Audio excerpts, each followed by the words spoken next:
아멘. 제가 처음 필리핀에 왔을 때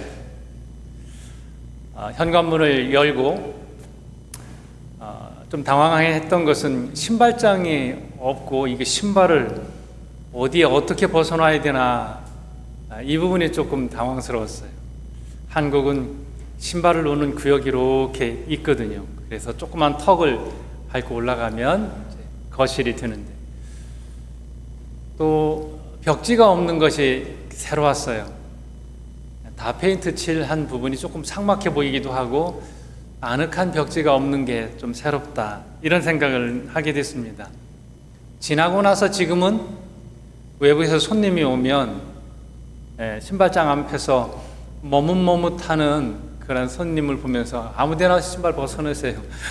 벗어놓는 곳이 신발 벗어놓는 곳이고, 물론 신발장은 따로 있지만 나는 필리핀에 오래 살면서 당연하게 여기는 것이, 또 외부에서 한국에서 손님 오신 분들은 이것이 당연하지 않고 낯설게 여겨지는 것이구나, 이런 차이를 생각을 하게 됐습니다. 우리가 당연하게 생각하는 것을 뭐라고 말하냐면 이것을 문화라고 말합니다. 우리는 당연한데 어떤 사람에게는 당연하지 않아요. 낯설어서요. 이게 문화적 차이다, 이렇게 말합니다. 오늘 본문의 말씀은 이런 문화적 차이를 교회가 어떻게 넘어설 것인가에 대한 말씀이 되겠습니다. 자, 1차 전도여행을 마치고 돌아와서 은혜 받은 이야기를 쭉 하게 됩니다. 그 안에서 문제가 발생하게 되고요. 이제 전도여행은 타 문화권으로 가서 복음을 전하는 것이잖아요. 그런데 유대인이 다른 문화권에 가서 복음을 전하면서 부딪히는 것들이 있단 말입니다.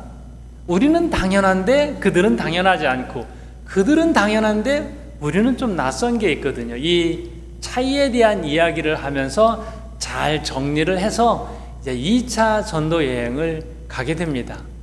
예루살렘에서 첫 번째 회의가 있었는데 이것이 첫 번째 기독교 세계대회다, 이렇게 할 수 있겠습니다. 자, 오늘 문화라 하면은 나라마다 민족마다 이렇게 문화적 차이들이 이렇게 있습니다.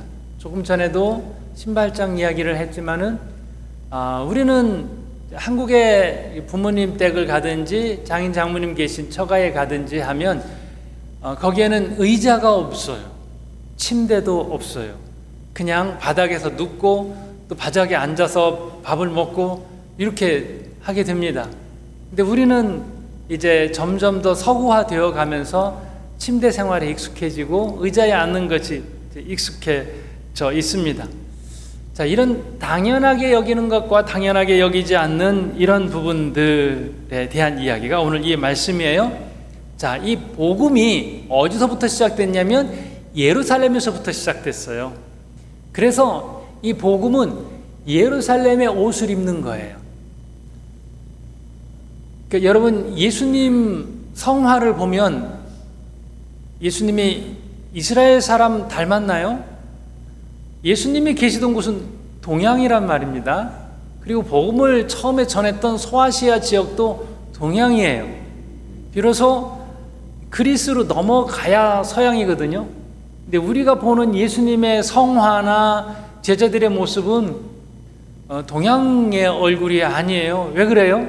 이 복음이 그리스로 넘어가고 서양으로 넘어가서 거기서 활성화됐어요. 그러면서 서구의 옷을 입은 거예요. 서구의 문화를 입어서 그들이 생각하는 성화와 그들이 생각하는 예수님의 모습이 이제 당연하게 우리에게 받아들여지게 됐습니다.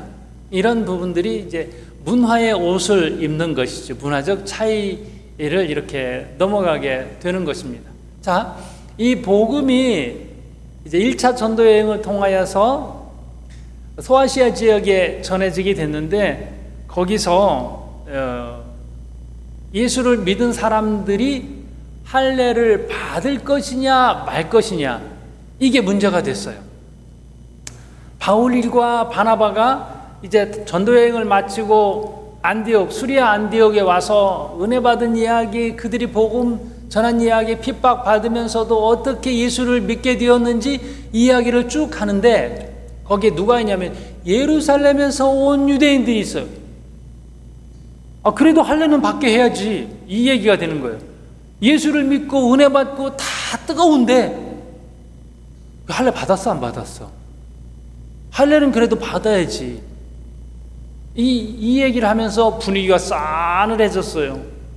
지금 이게 그러면서 이제 교회가 요동치고, 이 문제 어떻게 할 거냐 막 논란이 있어요. 오늘 말씀해 보면요, 오늘 2절의 말씀에 그런 말씀이 이렇게 있습니다.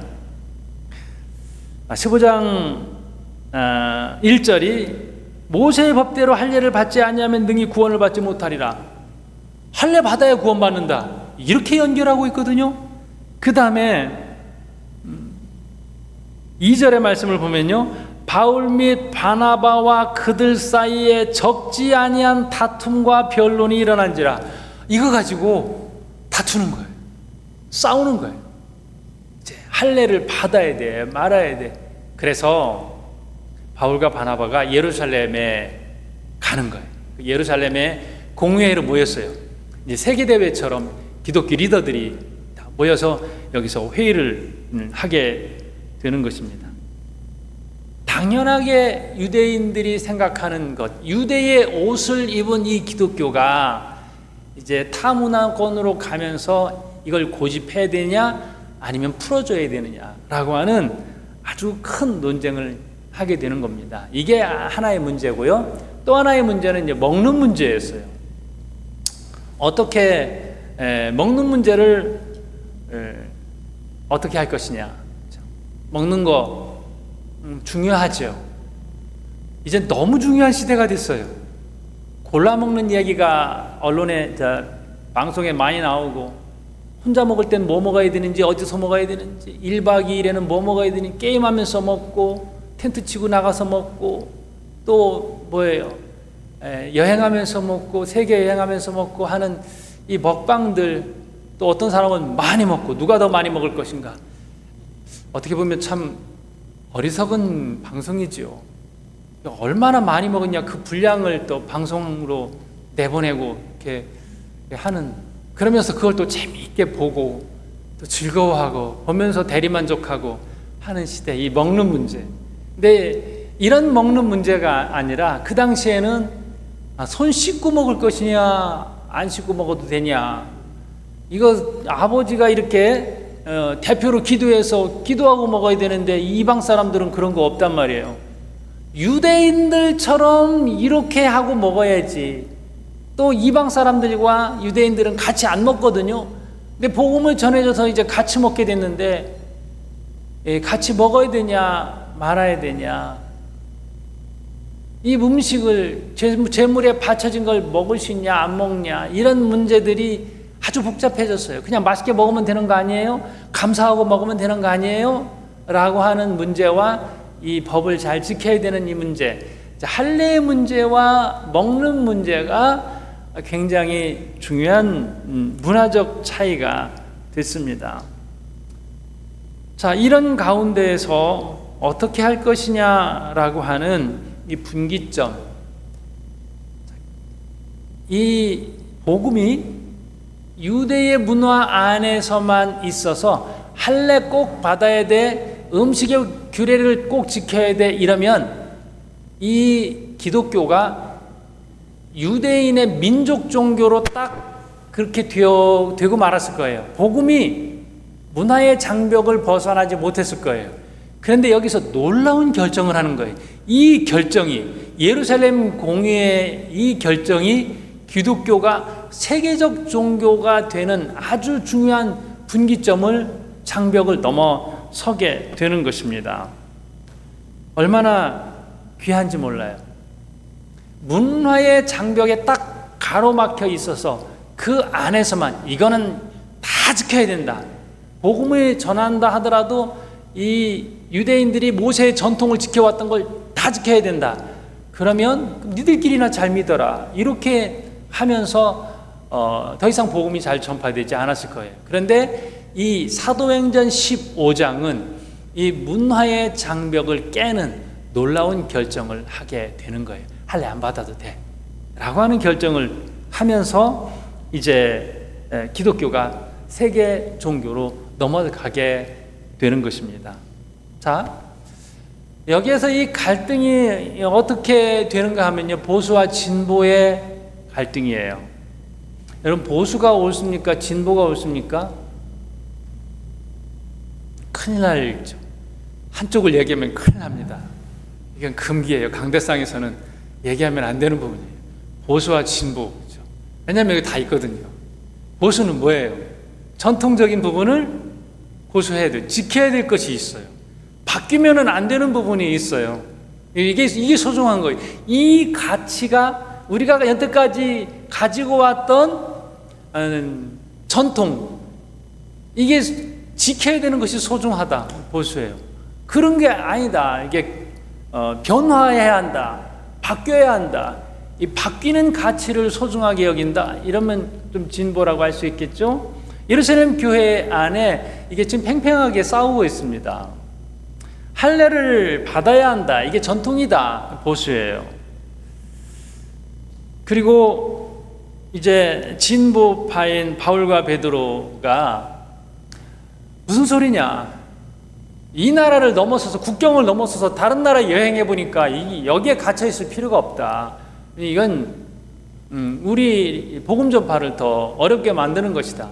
나라 봐라. 나라 밖을 나가 보면 우리가 얼마나 폐쇄적이었는지 알게 된다. 이 이야기를 좀 하고 있습니다. 성령이 임했는데 복음이 전파되는 곳에서 그들도 성령 충만 받고 그들도 은혜 받고 하나님께서 일하시는데 이거 가지고선 그들의 믿음을 방해하면 안 된다라고 해서 진보적인 자세로 다 없애버리자. 법이 무슨 소용이냐, 전통이 무슨 소용이냐, 다 없애버리고 성령께서만 일하게 하시자 이렇게 나오는 거예요. 그러면 논란과 다툼만 있어요. 우리 2절에서 우리가 봤잖아요. 바울 및 바나바와 그들 사이에 적지 아니한 다툼과 변론이 일어난지라. 다툼과 변론이 일어나는 거예요. 싸움만 일어나고 있는데 여기에 놀라운 사람이 하나 딱 등장을 합니다. 그 사람이 누구냐면요, 야고보예요. 야고보는 예수님의 제자도 야고보가 있지만 여기는 예수님의 동생 야고보예요. 이 사람이 예루살렘 교회의 지도자예요. 이 사람은 중도파예요. 지금 보수와 진보가 싸우고 있는데 중도파가 나와서 이거는 풀어주자. 할례 풀어주자. 음식 먹는 부분은 요거는 좀 지키게 하자. 그래서 양쪽에 하나씩 선물을 안겨줬어요. 그리고 났더니 다 만족스러워요. 좋다. 이거 하도록 하자. 서로 악수하고 잘 끝냈습니다. 이게 예루살렘 공회입니다. 교회의 역사가 이런 도전이 있어요. 어떻게 하면 예수를 잘 믿고 어떻게 하면 복음이 잘 전파되게 할 것인가. 도전이 오면서 거기서 하나하나씩 공회에서 정리합니다. 이제 예수님은 사람이다. 예수님은 하나님이다. 예수님은 육체로 오시지 않았다. 영이다. 뭐 이런 논쟁이 막 있는 가운데서 그러면 모여보자. 모여서 예수님, 성부, 성자, 성령은 하나다. 삼위일체론이 딱 모여서 정의했어요. 이거 정리했습니다. 그러면 이것에서 다른 이야기하면 이단이 되는 거예요. 그래서 이 저항이 있습니다. 신앙을 자꾸 와해시키려고 하는 저항이 있으면 모여서 교리화해요. 정리해요. 이제 도전이 있으면 이제 응전을 하는 것입니다. 그러면서 이런 갈등들이 계속 있으면서 교회가 지금까지 오게 된 거예요. 그래서 이런 도전 속에서 교회가 모여서 또 함께 머리를 맞대고 기도하고 하면서 정리해 나아가게 되는 것입니다. 우리가 알고 있는 교리라고 하는 부분은 이런 이단의 저항 속에서 체계화된 것, 어떻게 보면 굉장히 중요하고 소중한 부분입니다. 성경이 있고 그 복음의 전파의 역사 속에서 이것을 체계화한 것을 우리가 교리다 이렇게 말합니다. 그러면 할례는 무엇이에요? 할례는 몸에다 준 표지 이렇게 말합니다. 남성의 몸의 일부를 칼로 제거하고 핏자국과 칼자국을 내요. 그러면서 주는 메시지는 이거예요. 너는 선민이다. 이게 도장 꽉 찍어놓는 거예요. 항상 기억해라. 너 하나님의 백성이다. 유대인들은 할례로 인하여서 자기들이 하나님의 백성인 것을 알게 됐습니다. 그러면 예수 믿는 거죠. 이런 몸의 표지가 없어도 우리가 다 성령으로 말미암아서 예수 믿는 거 알게 돼요. 근데 기독교에서는 이 표지를 어떻게 하는가 하면은 세례로 이렇게 예식을 치르게 됩니다. 그런데 이 세례도 너무 형식화 하는 것은 좀 문제가 있겠죠. 세례 형식에 여러 가지 차이가 있습니다. 몸을 물에 푹 담갔다가 꺼냅니다. 이것을 침례라고 해요. 기독교에서는 이 물을 머리에 얹습니다. 세례를 합니다. 캐톨릭에서는 스파클링처럼 이렇게 물을 이렇게 뿌리는 그런 예식을 합니다. 무엇이 중요한가라고 하면 물을 조금 뿌렸으니까 안 돼요, 안 돼. 다시 받아야 돼. 그래서 이만큼 들어갔다 나와야 돼요. 이렇게 하는 것이 아니라 성부, 성자, 성령의 이름으로 세례를 받았는가, 이런 부분이에요. 형식적인 부분들은 좀 차이가 있습니다. 그런데 우리 형식만 고집한다라고 하는 부분들은 좀 어려움이 있는 것이죠. 예수를 믿으면서도 우리는 조금 예배의 형식은 다를 수 있단 말입니다. 이 교회는 예배 형식이 틀리네요. 이단 아니에요. 이렇게 하면 안 되고, 예배 형식에 약간씩 차이가 있을 수 있고, 순서도 좀 다를 수 있고, 또 설교 전에 광고하는 교회가 있고요, 설교 끝나고 광고하는 교회가 있어요. 이런 약간씩의 차이, 어떻게 더 은혜롭게, 어떻게 더 말씀을 오래 기억하게 할 것인가라고 하는 부분을 고민하면서 약간씩 순서가 다를 수는 있지만은 우리가 낫다, 너네들은 옳지 않다, 이런 부분들을 고집하는 것은 좀 우리가 지양해야 되지 않겠는가라고 하는 것입니다. 기도에 있어서도 기도는 무릎 꿇고 기도해야지. 예전엔 다 마루에서 무릎 꿇고 기도했거든요. 그런데 무릎 꿇고 기도할 수도 있고, 서서 기도할 수도 있고, 앉아서 기도할 수도 있고, 또 걸어가면서 기도할 수도 있는 거거든요. 이러한 형식적인 부분들은 다양할 수 있고, 내 것만 옳다 이렇게 할 수는 없는 거거든요. 소리내서 기도할 수도 있고, 또 조용히 기도할 수도 있습니다. 우리가 신앙생활을 이렇게 하면서 형식적인 이런 부분들, 만약에 복음적인 내용이라면 단호해야 되죠. 성경을 왜곡하는 부분이라면 단호해야 되는데, 형식적인 부분은 조금 이해해 줄 수 있습니다. 우리 교회는 강대상에 올라올 때 신발을 벗고 올라옵니다. 그런데 요즘은 이제 많은 교회들은 신발을 신고 강대상에 올라오죠. 무엇이 옳으냐? 이거는 딱 정해져 있는 것은 아니에요. 전에 우리 교회에서 이제 토요일 찬양 예배 때 한국에서 찬양 가수들이 좀 많이 왔었어요. 근데 저한테 꼭 물어요. 강대상에 신발을 신고 올라가야 되냐, 벗고 올라가야 되냐. 그러면 저는 가급적이면 신발을 벗도록 해요. 왜냐하면 성도님들이 신발 벗고 올라가는 것에 익숙해 있어요. 또 신발 신고 올라가면 시험 드는 분들이 있어요. 저기가 어딘데 신발을 신고 저기 올라가냐고. 그래서 상처받는 성도님들이 생기실 수 있기 때문에 가급적이면 신발을 벗고, 우리 교회는 벗고 올라가면 좋겠습니다. 그런데 또 찬양 가수들은 신발을 따로 들고 다니거든요. 그러니까 밖에서 신는 신발 말고, 그래서 꼭 저한테 설명을 했어요. 목사님, 이거는 강대상용 전용 신발입니다. 깨끗한 겁니다. 그래서 설명을 하고, 예, 좋습니다 라고 이제 얘기를 하고, 그래도 이해 못하실 성도님들이 계실까봐 토요일 찬양 예배 때 제가 설명을 드린 적이 있어요. 이 신발은 밖에서 신는 신발이 아니라 무대용 신발입니다 라고 이 작은 부분들이 문화적 차이인 것이죠. 괜찮은 것이죠. 서로 이해하고 용납할 수 있는 그런 부분들입니다. 자, 말씀 한번 볼까요? 1절, 2절 한번 좀 보세요. 다시 한번. 자, 15장 1절에 보면 어떤 사람들이 유대로부터 내려와서, 어떤 사람들이 유대로부터 어디로 내려와요? 수리아로 내려왔어요. 바울을 파송한 교회, 그리고 다시 또 전도 끝나고선 갔던 그 수리아 안디옥 교회입니다.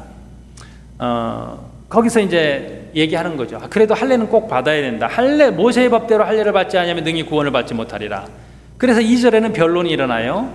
바울 및 바나바와 그들 사이에 적지 아니한 다툼과 변론이 일어난지라. 그리고 또 5절의 말씀을 보니까 바리새파 중에 어떤 믿는 사람이 일어나 말하되 이방인에게 할례를 행하고 모세의 율법을 지키라 명하는 것이 마땅하다 하니라. 이게 당연하다는 거예요. 이 당연한, 우리는 이게 당연해요. 유대인들은 이게 당연해요. 그런데 이방인들은 이게 당연하지 않아요. 이게 잘못된 거예요. 이 부분을 이제 바울과 바나바, 또 거기에 베드로도 이야기를 하고요, 야고보가 결정적으로 이제 은혜로운 이야기를 좀 하게 됩니다. 자, 3절의 말씀을 볼까요? 그들이 교회에 전송을 받고 베니아와 사마리아로 다니며 이방인들이 주께 돌아온 일을 말하여 형제들을 다 크게 기쁘게 하더라. 이렇게 되어 있습니다. 다녀보니까 다 은혜 충만하더라. 감격스럽게 복음을 받아들이더라. 이 이야기를 이제 하고 있습니다. 자, 하나님의 거룩한 백성입니다, 우리가. 할례를 받아서 이것이 아니라 중요한 것이 이제 예수예요. 예수를 믿으면 다 하나님의 거룩한 백성이 되는 거예요. 이게 중요한 것이 되는 것입니다. 오직 복음으로, 오직 믿음으로 이렇게 되는 거예요. 근데 형식으로 인하여서 그 믿음을 또 무너뜨리면, 잃게 하면 안 되는 것이죠. 자, 문화라는 부분은 이런 이야기가 있어요. 캐톨릭에서 이제 복음을 전할 때 얘기해요.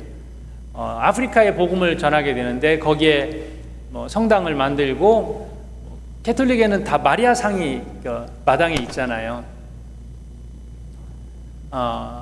이제 그 교회를 짓고 마리아 상을 만들어 놓고 이제 흰 천으로 두른 다음에 제막식을 하게 됐어요. 이제 그 아프리카 예수 믿는 사람들 다 모여서 여기가 이제 기도하는 장소라고 제막식을 하고선 천을 딱 벗겼는데 하얀색 마리아상이 나오잖아요. 근데 흑인들이 깜짝 놀라게 됐습니다. 저 하얀 것이 어떻게 우리를 구원할 수 있겠냐. 그래서 흑인들이 다 도망갔다는 것이죠. 우리는 흑인이고 저 마리아상은 하얀데 이 앞에서 기도하면 기도가 들어주겠냐라고 하는 이야기였어요. 그래서 그날 밤에 논의해가지고 검은색 페인트 칠을 다 해놨대요. 그랬더니 흑인들이 거기 와서 기도를 하기 시작했다라고 하는 것이죠. 이제 상황에 맞게 바뀐 거예요. 흑인에 맞게, 또 아프리카에 맞게 이제 바뀌었다라고 하는 것입니다. 야고보가 여기에서 중재를 하면서 이야기를 합니다. 신앙 문제는 양보를 하지 않아요. 이건 분명한 거예요. 신앙은 양보를 하지 않는데 문화에 있어서는 많이 양보를 합니다. 그리고 한쪽 얘기만 옳다라고 하는 것은 아니에요. 거기에 유대인이 있는데, 유대인들, 그러면 할례를 우리가 정말로 소중하게 여기는, 생명처럼 여기는 그 할례를 받지 않아도 된다라고 하는 것을 받아들이는 게 너무 힘들었어요. 그래서 야고보가 음식 문제는 또 그들에게 선물을 이렇게 주는 거예요. 요거는 안 된다라고 하는 것이 이제 15장 오늘 20절 이렇게 말씀이에요. 자, 19절 말씀은 그러므로 내 의견에는 이방인 중에서 하나님께 돌아오는 자들을 괴롭게 하지 말고, 자, 이방인들이 하나님 믿는데 그들에게 마음에 평안함을 주자, 자유함을 주자라고 하는 거예요. 그럼 유대인들에게는 이런 선물을 또 줍니다. 다만 우상의 더러운 것과 음행과 목매어 죽인 것과 피를 멀리하라고 편지하는 것이 옳으니, 이거는 이 정도는 우리가 믿음 생활하면서 지켜야 된다라고 하는 것이에요. 우상의 더러운 것, 시장에서 파는 것들이 재물이 이렇게 많습니다. 모든 음식은 하나님께서 주신 것인데 은혜로운 것은 이것이 제단에 우상에게 바쳐졌던 겁니까? 안 바쳤던 겁니까? 이제 바쳤다는 것을 알면 이런 것은 먹지 않게 하도록 하자. 그런데 이런 게 있어요. 안 물어봐요. 이게 우상에게 바쳤던 겁니까? 안 바쳤던 겁니까? 이거 안 물어보면 괜찮아요. 그냥 감사하면서 먹으면 되는 거예요. 그런데 믿음이 연약한 사람들은 우상에게 바쳤다는 것을 알고 먹으면 이 탈이 나거든요. 제사상에 드렸던 겁니까? 안 드렸던 겁니까? 이게 다 음식인데 다 똑같아요. 괜찮아요. 그러면 상관없어요. 그런데 믿음이 연약한 사람이 이게 제단에 드렸다는 거, 우상에게 바쳤다는 걸 알면서 먹으면 이제 탈이 날 수 있거든요. 이런 사람들은 우상의 이 더러운 것은 먹지 못하도록 하자라고 하는 것이고요. 제물, 이 우상 제물이라는 걸 알았을 때는 먹지 말도록 하자라는 거고요. 음행을 삼가라. 이제 간음의 문제인데, 우상 숭배하는 사람들은 거기 그들이 이제 제사를 드릴 때에 뭐 하냐면 제물만 드리는 것이 아니라 이방 제사 가운데 여사제가 있어요.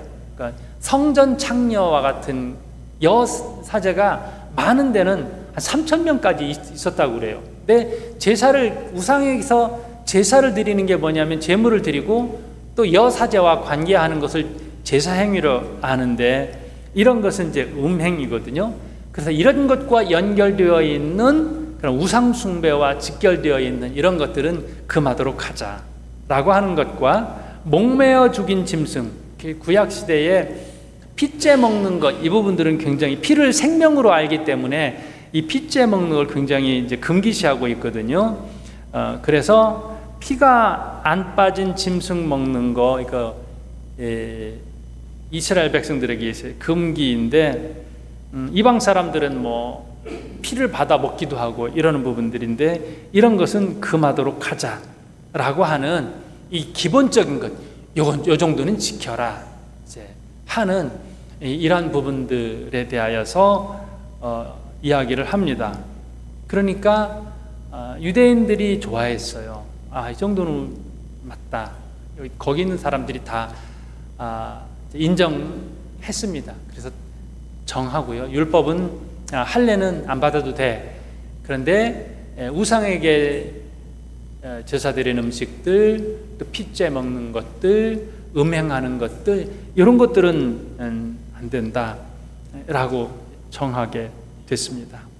그래서 하나님께로 돌아오는 거, 이거면 은혜가 아니냐?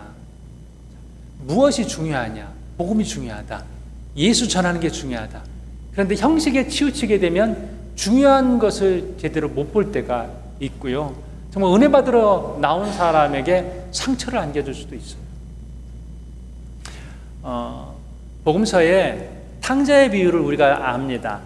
아버지의 재산을 가지고 가서 허랑방탕하게 다 써버린 이 아들, 둘째 아들, 어느 날 돌아왔어요. 다 탕진하고 빈손으로 거짓고를 하고 돌아왔습니다.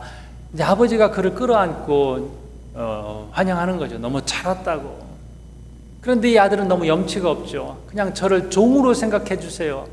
나중에 제가 다 일해서 갚을게요. 뭐 이렇게 하는데, 무슨 소리냐? 살아 돌아온 것만으로도 잘했어. 잘 돌아온 거야. 아버지가 품거든요. 그래, 이 아들을 위해서 송아지를 잡아라, 금가락지를 끼워라, 사람들을 모아라, 잔치하자. 이렇게 이 하나면 아버지는 된 거예요. 그런데 큰아들은 어떻게 접근합니까? 아버지에게 화를 내는 것이죠. 이 아들, 당신 아버지의 둘째 아들은 누군지 압니까? 아버지의 재산을 가지고 가서 창기와 다 허비한 아들 하나도 안 남겨오고 다 털어버린 이 아들을 어떻게 이렇게 할 수 있습니까?로 접근을 해요.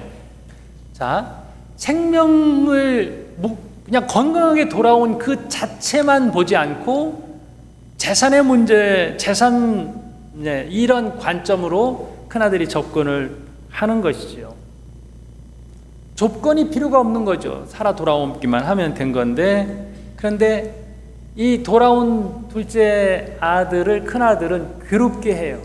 그래도 다 허비하면 안 되는 것이죠. 그래도 이러면 안 되는 것이죠. 라고 해서 아버지를 불편하게 하고 이제 또 둘째 아들을 불편하게 하는 그런 모습이 있습니다. 우리가 다 그리스도인입니다. 무엇이 중요하냐? 교회에 나와서 예수 믿고 천국 백성이 되는 것, 이 하나가 가장 중요한 것입니다.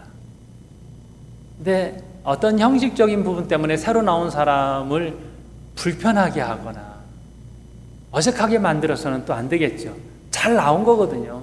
교회에 잘 나온 것이고 또 다 환영받는 거예요. 또 못하는 거 있어도 괜찮아요. 그런 거 우리가 서로 다 이해하고 용납할 수 있는 부분이거든요. 그래서 우리 교회에서는 처음 나온 사람에게 편견의 시각을 갖지 않고 과거에 뭐 했던 사람인지 꼬치꼬치 묻지 않아도 되고, 또 여기에서는 이런 거 지켜야 합니다. 굳이 너무 부담스럽게 하지 않아도 되고, 그러면서 따뜻하게 맞이할 수 있는 그런 교회가 되어야 하는 것이지요. 나도 그렇게 받아들여진 것이고요. 우리도 다 처음이 있었고 또 어설프고 부족했을 텐데 다 이해해주고 용납해주고 안아주고 한 거거든요. 이런 부분에서 이제 차곡차곡 더 주님을 잘 믿어 나아가는 그러한 것입니다. 우리의 마음이 야고보가 권면한 대로 믿는 사람, 죽게 돌아온 사람을 더 불편하게 하고 어색하게 하고 괴롭게 하는 것이 아니라 또 품고 이해해주고 또 하나님 나라 백성으로 그렇게 따뜻하게 안아주는 그러한 교회, 그러한 성도가 되어야 될 줄로 믿습니다. 우리 함께 기도하겠습니다.